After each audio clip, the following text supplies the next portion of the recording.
witches, Tiffany here from Bewitching.Bemused. Before we begin, I did want to direct you all to the link down below in the description box to our new Facebook page. Or you can always just search Bewitching.Bemused on Facebook. I'll be posting links to all the videos there, as well as polls, making announcements, pictures, I don't know, links to websites I think you might find interesting. And also we can all, talk to one another in the comment section.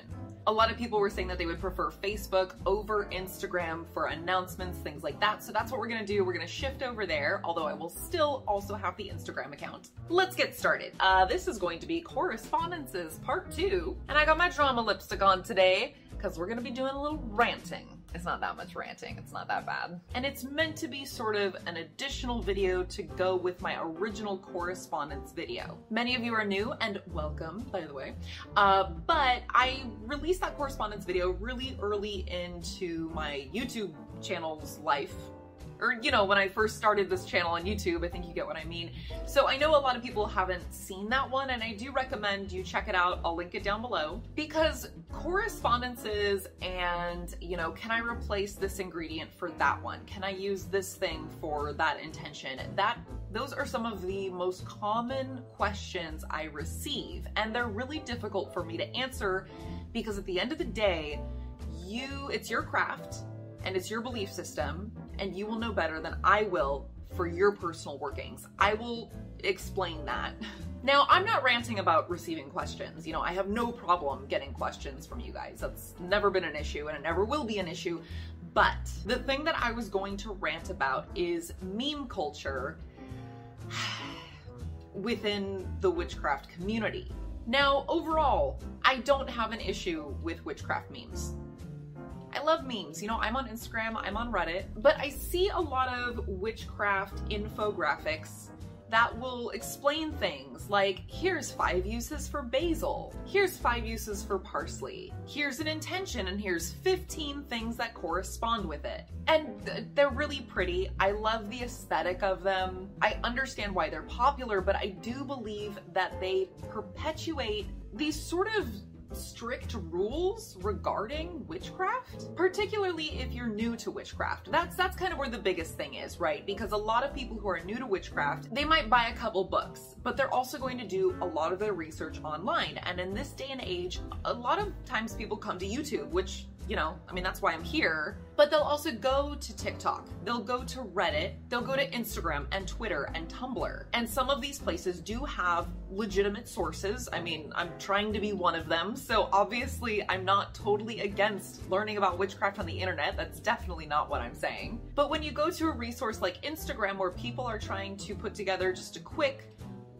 aesthetically pleasing, catches your eye, looks cute, and it does have relevant information on it, you tend to get limited information. And so a reason that it worries me is you have new witches coming in and they're looking at, this list of, here's 5 uses for clear quartz. And they could sit there and probably go, okay, well, there are probably more uses for clear quartz. These are just 5 of them. But I can tell you as a more experienced witch, I might look at that list and go, nope, those don't correspond in my practice. They're not always going to correspond the same way in everybody's practice. Which, again, I'll break that down, especially if you didn't watch the first video. Don't worry, I'm gonna break it down in just a second. Part of what I love about witchcraft is its lack of rules, its lack of dogma. There's no black, white, right, wrong structure to it. Of course, certain belief systems that practice witchcraft may have, moral guidelines, but paganism as an umbrella term and the practice of witchcraft, which is a secular practice, don't in themselves have specific rules. Yes, witchcraft is often used as a part of a spiritual observation for potentially a specific religion or a specific spirituality or tradition or path. But witchcraft in itself is just a secular act. There's lots of occultists who aren't pagan. Like, I myself am an agnostic. It is incorporated as part of my spirituality, but at the end of the day, witchcraft itself is secular. So really, with witchcraft, there are no hard and fast rules. In my opinion, if it works for you, then it works. It may not work for everybody, but it works for you. So, And like, yeah, you may go, well, Tiff, if that's what you think, then what's the point of your spell videos, of your how-to videos? My spell videos are meant to be guidelines. They're meant to be templates. You can follow them step by step, but I try to drill it into viewers in every single spell video. Personalize this. Personalize it. And I mean that both in the regard of if this is not an easy item for you to get access to, or you don't have it on hand and you need to do the spell now, or it's particularly expensive where you live, then yes, you can replace it. But I also mean that that ingredient needs to be of importance to you. If that item doesn't sync up with your intention for you personally, then there's a good chance your spell isn't gonna work. So you don't have to use the ingredients I use.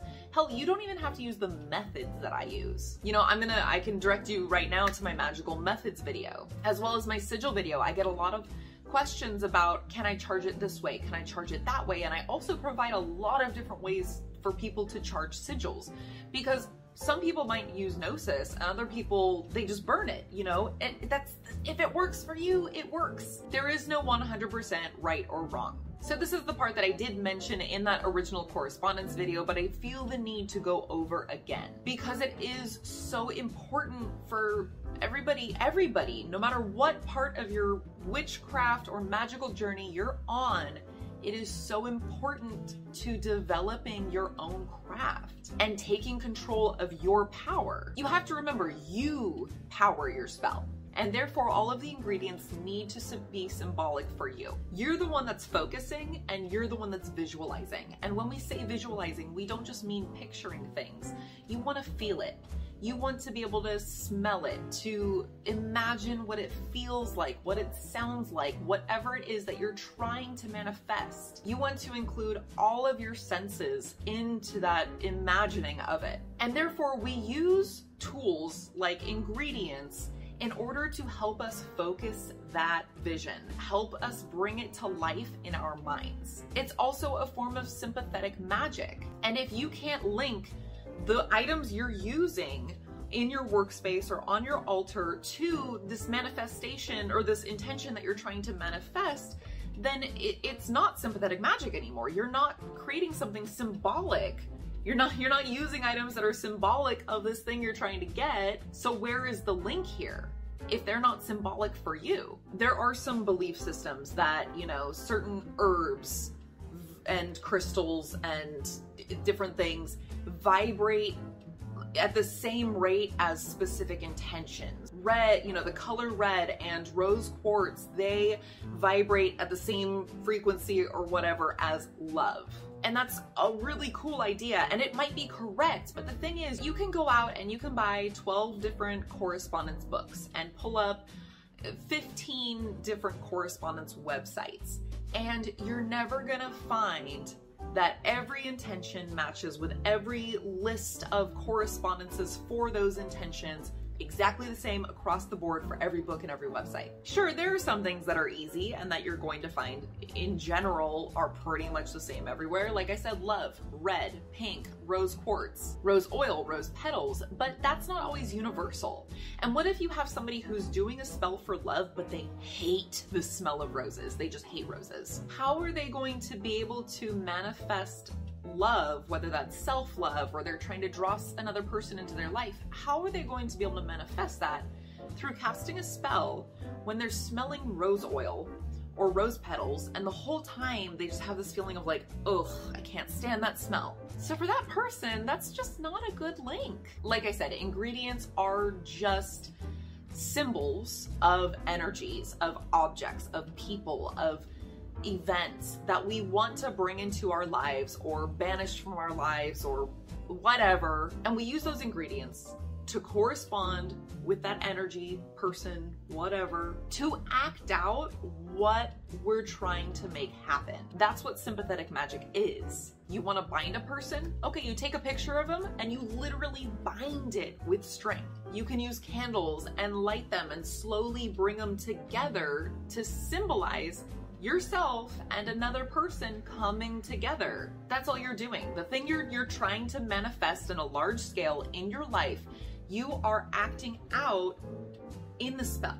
So at the end of the day, correspondences, it's all about symbolism. The way that we associate symbols with real things in our minds has to do, it's influenced by our cultural upbringing, where we live, our political beliefs, our religious beliefs, our life experiences in general. And like I mentioned earlier, sure, some things defy this. Pretty much universally, red is a symbol for love, and it's also a symbol for anger. There are certain things that are fairly universal, but not everything. Consider it this way. There may be herbs that we have access to in the US because they grow here. No problem. But for a witch or a magic practitioner who lives in a place where maybe it's not easy to get that herb, or it's very expensive, therefore they never cook with it, they don't know the smell of it, they may not even recognize it if they were to see it, why would it hold any meaning for them?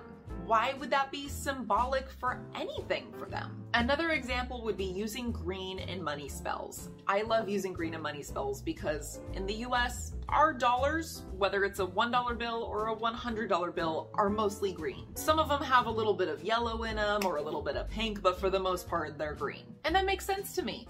I pay for things in the United States dollar. I get paid in the United States dollar. Green, green, green, we're good. I'm also not a fan of using gold in my personal money spells because gold makes me think of like pirate's treasure. It doesn't make me think of money that I would use because we have like one goldish coin and it's not even a common one. It's all silvers, coppers, and then green for cash money. So as somebody who lives in the US, green is my go-to, maybe silver. And that's why. But if you're a witch who grew up in Europe and you get paid in euros, you buy things in euros, well, the euro comes in so many different colors. And sure, green is in some of them, but a European witch or magical practitioner may not think money when they see the color green. When they think of money, and they're thinking of colors that remind them of money, green may not be the first one to come to mind, so they wouldn't want to use green in their money spell. It would make no sense to them. So my big takeaway from this is to use your own instincts. Whether you are writing your own spell and looking for correspondences, whether you are following one that I'm giving you, or you are following one out of a published, well-known book, please use things that are meaningful to you. You will see it impact your practice for the better. And again, if you enjoy meme accounts on Instagram, I'm not saying like, do not follow those, they're terrible. It's fine, there's nothing wrong with that. Just don't let them convince you that you need to box yourself and your practice in to these little, often arbitrary lists they put together. I'm not saying they don't serve any purpose. I do like them. I do and I don't like them. I hope what I'm saying is making sense there. I just think that they can be pretty limiting and pretty misleading. And the issue with that is they are mostly created for younger, less experienced witches. So, you don't have to agree with me, but that's just my 2 cents on it. So all that said, I do still, of course, welcome your questions. Please, by all means, throw them at me. And especially if you're like unclear about something that I've said in this video, again, like just ask questions about it. But yeah, when it comes to correspondences, of course, you can still leave comments. What ingredients should I use? I just may not always have an answer for you because you would know better than I would what's meaningful for you specifically. I don't mind, typing up that comment response 100 times, but it's also just something that I really want you guys to know because I want you to be successful. I want you to get results in your witchcraft. I mean, that's why I'm here. So I just felt the need to, make a little video about it. All right, I think that's everything, you guys. Yes, hit that thumbs up if you enjoyed and if you learned a little something. And also, of course, like I said earlier, we are now on Instagram. We're on Facebook. I've been on Instagram, but it's there it all is. There's the information down below. I was doing so well with keeping my thoughts and my words together and coming out correctly, and now it's just, I'm trying to end the video and it's like, I'd love to hear your guys' opinions, whether you agree with me or not, so please leave those in the comments down below. I'm gonna end it on that note, so that said, I will see you all soon.